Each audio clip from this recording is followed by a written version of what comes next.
నమస్తే ఆర్బీసీ ఆధ్యాత్మిక ప్రేక్షకులకి స్వాగతం. వినాయక చవితి రాబోతోంది. ప్రతి గల్లీలో కూడా అంగరంగ వైభవంగా ఆ వినాయకుడిని ఆహ్వానించి పూజలు అందిస్తూ ఉంటారు. అయితే ప్రస్తుతం ఇదే విషయం మాట్లాడదాం. అసలు పూజా విధానం ఏంటి, వినాయకుడు విగ్రహం ఎలా ఉండాలి, ఇలాంటి ఎన్నో ప్రశ్నలు మనకి ఉంటూ ఉంటాయి కదా. సో ప్రస్తుతం శివకామేశ్వరి అమ్మ పీఠంలో ఉన్నాము, వారితో మాట్లాడదాం. నమస్తే అమ్మ. శ్రీమాత్రే నమః తల్లి. అమ్మ, ఎంత మనం ప్రతి ఏడు పుట్టినప్పటి నుంచి పూజలు చేస్తున్నప్పటికీ కూడా వినాయకుడి పూజ వచ్చే వరకు మళ్ళీ ఒక్కసారి మధ్యలో గ్యాప్ వస్తుంది కదా, ఆషాఢ మాసం. దానివల్ల పూజలు మర్చిపోయినట్టు అవుతుందో లేకపోతే ఇంకేంటో తెలియదు, కానీ ప్రశ్నలు అయితే చాలా ఉంటూ ఉంటాయి అన్నమాట. వినాయకుడి పూజా విధానం ఏ విధంగా ఉండాలి? తప్పకుండా తెలియజేస్తానమ్మా.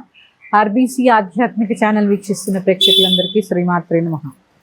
మీరన్నట్టు ఎప్పుడు చెప్పుకున్నా కొత్తగా ఉండేది, పాత విషయాలైనా కొత్తగా ఉండేవి. ఎందుకంటే మన ధర్మం ఎప్పుడు సనాతనమైనది, సనూతనమైనది. ఎగ్జాక్ట్లీ. ఎందుకంటే అమ్మా, ఏ సంవత్సరానికి ఆ సంవత్సరము మనుషుల్లో మార్పు, పనుల్లో మార్పు, వృత్తి ఉద్యోగాల్లో మార్పు, బిజీ అయిపోతుంది. ఎలా ఉందంటే ఇదివరకు హైదరాబాద్లో ఒక చోట నుంచి ఒక చోటుకి వెళ్ళడానికి ఒక అరగంటలో వెళ్ళొచ్చేవాళ్ళం. ఇప్పుడు అదే స్థానానికి వెళ్ళాలంటే 2 గంటల సమయం పడుతున్న రూట్లు కూడా ఉన్నాయి. ఇలాంటి వ్యవస్థలో సూక్ష్మంలో మోక్షం కొంతైనా తెలుసుకోవచ్చేమో అని ప్రజల ఆకాంక్ష. తప్పకుండా తెలియజేద్దాం. వినాయక చవితి పూజా విధానం ఆ రోజు సహజంగా అందరికీ హాలిడేసే ఉంటాయి కాబట్టి ముందు రోజే సామాన్లన్నీ తెచ్చి పెట్టుకోండి. అయితే ఇప్పుడు అక్కడే ప్రశ్న, బుధవారం రోజు వినాయక చవితి, మంగళవారం అయింది. మంగళవారం అంటే చాలా మంది మంగళకరం అనేది మర్చిపోయి అదేదో భయపడుతూ ఉంటారు. మంగళవారం రోజు చేయరు పనులు. సో మరి విగ్రహం కానీ పూజ సామాగ్రి కానీ మంగళవారం రోజు వినాయకుడికి సంబంధించినవి తెచ్చుకోవచ్చా? తప్పకుండా అమ్మా. ఆ వారం పేరే ఇప్పుడేం మీరేమన్నారు? మంగళవారం. మరి మంగళవారం నాడు మంగళకరమైన పని చేయొద్దంటే ఎలాగమ్మా? పైగా మంగళవారానికి అధిపతి కుజుడు వినాయకుడిని ఎక్కువ పూజిస్తే బాగుంటుంది. కుజుడికి వినాయక ఆరాధన కూడా ఉంటుంది. అలా తీసుకున్న మంగళవారము అనేది ప్రజల్లో వచ్చిన అపోహ. ఎందుకంటే మంగళవారము ఏ పని చేసినా మారు కోరుతుంది అంటారు. అంటే మళ్ళీ చేయాల్సి వస్తుంది. శుభంగా మంగళవారం ఓ పని చేశారనుకోండి, ఇంకో మళ్ళీ చేస్తారు. ఏముందండి అందులో? మంగళవారము అంటే జయవారము, మంగళము అంటే శుభము, శుభకార్యాలకి పనికి వచ్చేటటువంటి రోజు. ఇప్పుడు కొత్తగా వస్తున్నాయి తప్ప మంగళవారము గౌరీదేవికి సంబంధించినటువంటి రోజు. అందుకే శ్రావణ మంగళ గౌరీదేవి యొక్క వ్రతాలు చేస్తూ ఉంటాం. ఆ గౌరీదేవి రోజు గణపతి సామాన్లు తెచ్చుకోవద్దంటే ఎట్లా? ఆయన ఎవరు? గౌరీ గణపతి. గౌరీదేవి ఒళ్ళోనే కదా ఆయన కూర్చుంటాడు. అందుకని నిక్షేపంలా తెచ్చుకోవచ్చు, ఎటువంటి సందేహాలు. విగ్రహం కూడా ఆ రోజే తెచ్చుకోవచ్చమ్మా. ముందు రోజు ఎక్కడ కుదురుతుందండి? పొద్దున్నే పూజ చేసుకోవాలంటే ఎక్కడికి వెళ్తారు? అని ముందు రోజు తెచ్చి పెట్టుకుంటే నిద్ర చేయకూడదు ఇంట్లో అని. అంటే అన్ని ప్యాక్ చేసి పెడతారు కదమ్మా, ప్యాక్ చేసే పెడతారు కదా, కళ్ళు విప్పకుండా. ఇట్లా మొత్తం ఎలా తెచ్చుకున్నారో అలా పెట్టుకొని తప్పే ఉంది. ఆ రోజే పొద్దున్నే హడావిడిగా వెళ్ళిపోయి ఇంట్లో పని అంతా గందరగోళం అయిపోదు. ప్రశాంతంగా పూజ ఎక్కడ చేసుకుంటాం? నేను పూజకి సంబంధించిన ఏర్పాట్లన్నీ కూడా ముందు రోజు చేసుకొని, ఇక వినాయకుడిని ఇక్కడి నుంచి మొదలు కదా ప్రయాణం. వినాయకుడిని కొనడానికి వెళ్ళినప్పుడు ఎడమ తొండం ఉన్న వినాయకుడు కొనాలా, కుడి తొండం ఉన్న వినాయకుడిని కొనాలా? ఇది తెలియజేస్తాను. అసలు కుడి తొండం ఎందుకు, ఎడమ తొండం ఎందుకు? మనకి ఇడ, పింగళ, సుషుమ్న అని 3 నాడులు ఉన్నాయి. ఈ 3 నాడులు 72,000 నాడుల మీద ప్రభావాన్ని చూపిస్తూ ఉంటాయి. ఇడానాడి ఎడమ పక్కకు ఉంటుంది. ఇడానాడి చంద్రనాడి. చంద్రనాడి అంటే చంద్రుడు ఏం చేస్తాడు? శాంతంగా ఉంటాడు, నిర్మలంగా ఉంటాడు. వెన్నెల రాత్రి ఎలా ఉంటుంది? ప్రశాంతంగా ఉంటుంది. ఎప్పుడైతే ఎడమ తొండం ఉన్న గణపతికి పూజ చేస్తామో, చంద్రమా మనసో జాతక, మన మనఃకారకుడు కూడా చంద్రుడు. సో ఎందుకు అంటే మా వినాయకుడు తల మీద కూడా చంద్రుడు ఉంటాడు. ఎడమ పక్కన తొండమున్న వినాయకుడిని పూజ చేయడము గృహస్థుకి సర్వశ్రేయస్కరము. కుడివైపు పింగళానాడి అంటే సూర్యనాడి. సూర్యనాడి ఎప్పుడు ఎలా ఉంటుంది? వేడిగా శక్తివంతమై ఉంటుంది. సో శక్తివంతమై ఉన్న వినాయకుడు ఎనర్జీ ఎక్కువగా ఉండి వేడి తీక్షణంగా ఉన్న వినాయకుడిని, అంటే పింగళానాడి చెప్పాను కదా, ఈ కొంచెము వేడి ఉంటుంది పింగళా నాడిలో.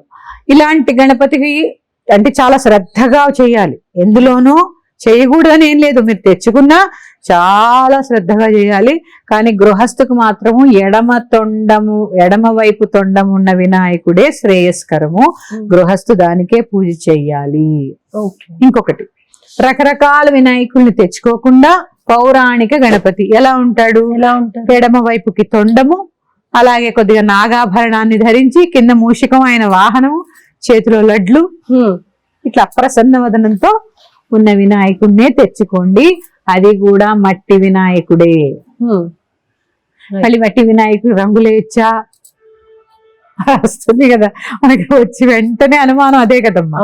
ఈ రంగులు అంటారా, అన్ని కలితే మళ్ళీ అవి నీళ్ళలో కలిపేవి కాబట్టి కొంచెం శ్రద్ధగా చూసి తెచ్చుకోండి. ఓకే, ఇది పూజా సామాన్. ఒక నిమిషం, విగ్రహంలో యజ్ఞోపవీతం ఉన్నది లేనిది కూడా డిఫరెన్స్ చూస్తూ ఉంటారు కదా, మరి అది ఎలా చూసి తెచ్చుకోవాలి అని అంటారు? యజ్ఞోపవీతం ఉండాలి అంటే ఆ బొమ్మకి చెక్కి ఉంటుంది కదా, అలా ఉండాలి అని అంటారు ఖచ్చితంగా. మళ్ళీ పైనుంచి మనం యజ్ఞోపవీతం దారయామి అన్నప్పుడు వేస్తాం కదా, అలా పనికిరాదా? మన అమ్మ పూజ వేరు. నేను విగ్రహం యొక్క మూర్తిని తయారు చేసేటప్పుడు వారి దగ్గర వచ్చేలా ఉంటే అలా వేస్తారు. ఏమైనా ఏమేమి వేస్తామనేది మన ఇష్టం. పంచ కడతాము, యజ్ఞోపవీతం వేస్తాము, టోపీ పెడతాము, గొడుగు పెడతాం, ఇవన్నీ మన ఇష్టం కదా. ఇప్పుడు గణపతి ఉత్సవం కదా, వినాయక చవితి అంటే గణపతి ఉత్సవం. గణపతి ఉత్సవాల్లో పాల్గొన్నావా అంటారు. ఉత్సవం అంటే ఎంతైనా చేయొచ్చు, అది ఇదేనే ఉంది, ఏదైనా చేయొచ్చు. ఇలా తీసుకుంటే ముందైతే విగ్రహానికి ఎడమ తొండం ఉండేలాగా, కేవలము మట్టి విగ్రహమే ఉండేలాగా చూసుకోండి. ఇది చాలా అవసరం.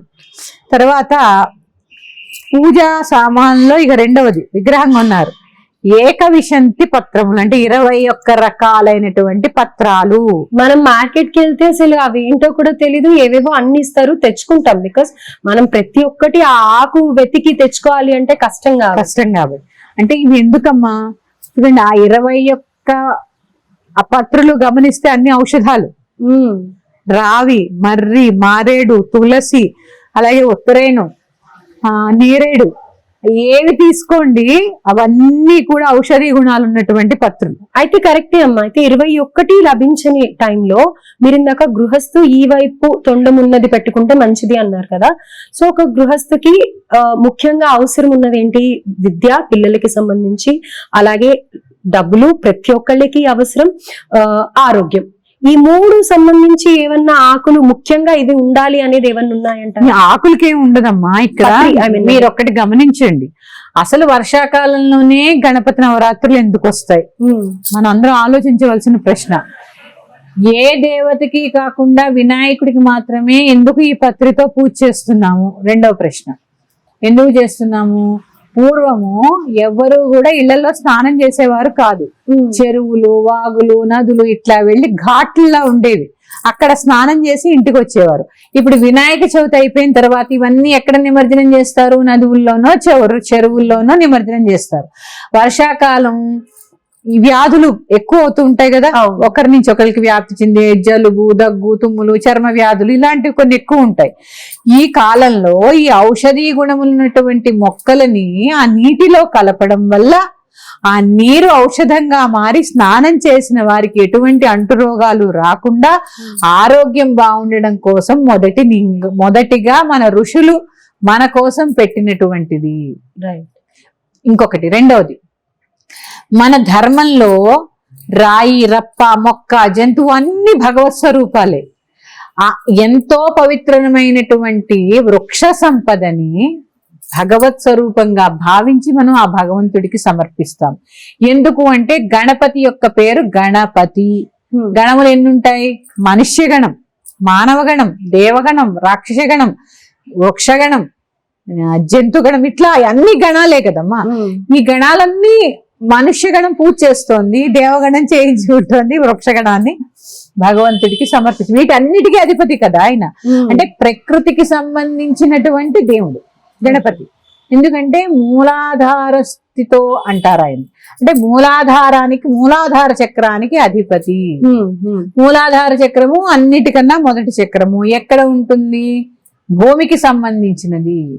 అందుకని ఈ చక్రానికి అధిపతి గణపతి, ఆ యొక్క ఎలిమెంట్ ఏదైతే ఉందో అది భూమి. భూమి కాబట్టి ఏం చేస్తాము, మట్టిని తీసి దేవత కింద మార్చి భగవత్ స్వరూప కింద మార్చి పూజ చేస్తాము. సో దాంట్లో ఎనర్జీ ఎక్కువ ఉంటుంది అట్లాంటప్పుడు. పైగా ఇంకొకటి, పూర్వము వర్షాలు పడితే చెరువులు బావులు అన్ని నిండిపోయి వరదలు వచ్చేసేవి. ఇప్పుడున్నటువంటి సౌలభ్యాలు ఎక్కడున్నాయి? ఎప్పుడు ఆ వచ్చినప్పుడు కాలువలో మన్ను తీసే కొద్దీ నీరు లోపలికి వెళ్తుంది. అప్పుడు ఏం చేసేవారు, ఇప్పుడు ఇన్ని కొనుక్కునేవారు కాదు కదమ్మా. మా చిన్నప్పుడు కూడా మేము చెరువులో మట్టి తెచ్చుకునేవాళ్ళం, కాలువలో మట్టి తెచ్చుకుని దాని గట్టిపడ్డాక ఒక ఇది ఉండేది, ప్రింట్ ఉండేది. ఆ ప్రింట్ లో అచ్చులో మోల్డింగ్ లో పెట్టేసి దాన్ని పెట్టి కాసేపటికి ఇట్లా అంటే మూర్తి వచ్చేసేది. అప్పుడు ఏమవుతుంది, కాలువలో మట్టి తీయడం వల్ల నీరేమవుతుంది, లోపలికి భూమిలోకి వెళ్తుంది. అందుకే మన ధర్మం ఎప్పుడు కూడా చాలా చాలా చాలా విషయాలు నేర్పిస్తూ ఉంటుంది. ఒక్క మన హిందూ ధర్మం ఏ సీజన్ కా సీజన్, ఏ సీజన్ కా సీజన్ ఎప్పుడు చేయండి ఏదో కొత్త విషయం నేర్చుకోవచ్చు. ఆ కొత్త విషయాల్లోనే కొన్ని కొన్ని అనుమానాలు వస్తూ ఉంటాయి అన్నమాట. అలాగా ఇట్లా ఏకవిశంతి పత్రములు దొరకకపోతే 21 రకాలు ఏవి దొరికితే అవి కొన్ని కోసుకునే వీలుంటుంది. జిల్లేడు కొయ్యొచ్చు, అలాగే తులసి మన ఇంట్లో ఉంటుంది, మారేడు, మామిడి, ఇలా కొన్ని కొన్ని దొరుకుతాయి. అసలు ఏవి దొరకనప్పుడు అక్కడ ఏవిస్తే అవి. గరికైతే అవైలబుల్, గరికైతే ఆయనకి చాలా ముఖ్యం కాదు. గరిక ఎందుకు ముఖ్యం అనేది ఒకసారి చేసుకున్నాం. రైట్. గరిక ఇట్లా దానికి సంబంధించినటువంటి పత్రులు అన్ని కొని తెచ్చుకొని పసుపు గణపతికి ఆ రోజు కూడా పూజ చెయ్యాలి. విగ్రహం పెట్టిందే కాక, మట్టి విగ్రహం పెట్టిందే కాక పసుపు గణపతి కూడా చేసిన తర్వాత విగ్రహానికి, అందుకే ఈయనేమో హరిద్రా గణపతి, మహాగణపతి, ఆయనేమో వరసిద్ధి వినాయకుడు. సరే, అంటే ఏ పూజకైనా ముందు ఈ హరిద్రా గణపతిని పూజిస్తేనే మనకు ఆ దేవతను పూజ చేయడానికి అర్హత కలుగుతుంది. అందుకని అర్హత సంపాదించుకోవాలంటే ముందు హరిద్రా గణపతి పూజ చేసుకోవాలి. ఇక్కడ ఇంకో విషయం, ఇంతింత విగ్రహాలు ఎప్పుడు ఇంట్లో పెట్టడానికి లేదు. పెట్టద్దమ్మా అంటే ఒక రోజు 2 రోజుల్లోనే కదా పెట్టేది, 3 రోజులు. ఒక 1 feet లేదా 1.5 అంతే. 1 feet అంటే ఇంత ఉంటుంది, 1.5 అంటే ఇంత ఉండొచ్చు. ఇంతకు మించి అవసరం లేదు గృహస్థితి, చాలు. ఇలాగా మండపాల్లో చాలా పెద్ద పెద్ద వినాయకుల్ని పెడుతూనే ఉంటారు కదమ్మా. నేను గృహస్థికి అవి సరిపోతాయమ్మా. రైట్, 1.5 feet 1 feet చాలు. ఇక పూజా విధానం అంటే ఇక్కడ సరి చేసుకోవాల్సింది ఏంటి అంటే, మనకి దొరికే వినాయక వ్రతకల్పం పుస్తకాల్లో అన్ని ఉపచారాలు ఉండడం లేదు చక్కగా. అందుకని మీకు గూగుల్లో వెతికితే పూర్వాంగము, ఉత్తరాంగము, వినాయక వ్రతకల్పం అన్నీ వస్తాయి. చక్కగా చేసుకోండి, చక్కగా చేసుకోండి. పుస్తకాల్లో కొన్ని లిమిటెడ్గానే ఇస్తున్నారు. అలాగే కథ చదువుకొని అక్షతలు వేసుకున్నాక సాయంత్రం కూడా మళ్ళీ ఒకసారి ఆ కథ చదువుకొని అక్షతలు వేసుకోండి. చంద్రోదయం సమయానికి ముందే వేసుకోవాలి, సాయంత్రం కూడా. అయితే అమ్మ, అక్షతలు వేసుకున్నప్పుడు కథ వినలేదు అని అనుకున్నప్పుడు మరి చాలా మందికి భయం ఉంటుంది. ఆ చందమామని చూస్తే అమ్మో ఎక్కడ నీలాప నిందులు మూస్తామో అని చెప్పేసి ఏం చెయ్యాలి? సాధ్యమైనంత వరకు అందరూ చేసుకోవాలి. ఏదైనా ఇప్పుడు రజస్సుల దోషం కానీ మైల కానీ ఇలాంటివి వచ్చినప్పుడు చేయలేరు కాబట్టి చంద్రుడిని చూడకపోవడమే మంచిది. రైట్. చేసిన వాళ్ళ అక్షతలు తీసిపెట్టి తర్వాత వేయటం అలాంటివి. ఆ రోజు చవితి చంద్రుడిని చూస్తేనే కదమ్మా దోషం. ఓకే, తర్వాత ఏమి ఉండదు కాబట్టి పర్వాలేదు. చవితి చంద్రుడిని చూస్తేనే కదా దోషం. అవును, ఆ ఒక్కరోజు. ఆ రోజు ఆ యొక్క శాపం నుంచి విముక్తి చేయడానికే పార్వతీదేవి సూక్ష్మంలో మోక్షంగా అక్షతలు వేసుకోమని చెప్పింది మనకి. చెప్పినప్పుడు ఆ రోజు మాత్రమే వేసుకోవాలమ్మా. రైట్, ఓకే అమ్మా. సో పూజా విధానం గురించి అని అంటే ముఖ్యంగా అందరికీ అనుమానం వచ్చేది విగ్రహం దగ్గరే, అలాగే ఈ ఏవైతే పత్రి ఉందో పత్రి గురించి. సో అవన్నీ నివృత్తి చేశారమ్మా, చాలా చక్కగా చెప్పారు. ధన్యవాదాలు. శ్రీమాత్రే.